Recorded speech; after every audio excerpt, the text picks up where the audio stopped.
Fox TV совместно с Anime Rap представляют.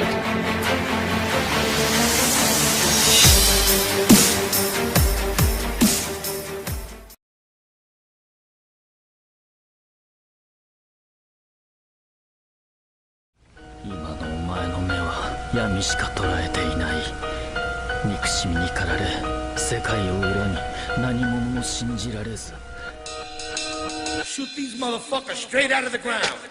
После рождения на свет в нем заточили демона. При родах мама умерла, не понимал он, где она. Четвертый Казакаге приложил к этому руку, сделал из него оружие и обрел на муки. Благодаря силе Шукаку мог он управлять песком, но ненавидели его в деревне, гнали вон. Он был страшен, хоть и еще всего лишь был ребенком, и дядя Яшимару воспитал его с пеленок. Его хотели уничтожить, но не получилось. Мог доверять только себе, и что бы ни случилось, он убивал своих врагов, его песок впитывал кровь, и от того, что был один, сделал другую любовь. Глаза его были жестоки, лишены эмоций. При нападении на Коноху превратился в монстра. Не ожидал, что его враг будет настолько сильным. Потерпел он поражение, но понял смысл жизни. Гара был непобедимым, но победили. В деревне было нелюбим, но полюбили. Ведь человек меняется, когда становится старше, когда уходит дальше, знает, что не прав был раньше. Гара был непобедимым, но победили. В деревне было нелюбим, но полюбили. Ведь человек меняется, когда становится старше, когда уходит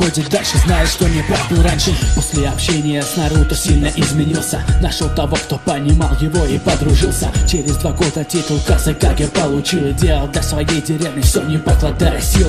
Он стал мишенью для организации Акацки, предводителем которой был странный парнишка в маске. Без опаски нападали, похищали Джинчурики, и в их число входили шиноби из стран великих. Гара защищал деревню до последнего вздоха, и потому он был похищен, и дела были плохи. Он был на грани смерти, но вдруг помогла Коноха и вернула его к жизни Чиоба старуха. А в мировой войне шиноби был он генералом, командовал дивизией и сделал дел немало. Он победил отца еще второго Мизукаге, ведь не зря назначили его на должность Казакаге. Гара был непобедимым, но победили. В деревне было нелюбим, но полюбили. Ведь человек меняется, когда становится старше, когда уходит дальше, знает, что не прав был раньше. Гара был непобедимым, но победили. В деревне было нелюбим, но полюбили. Ведь человек меняется, когда становится старше, когда уходит дальше, знает, что не прав был раньше.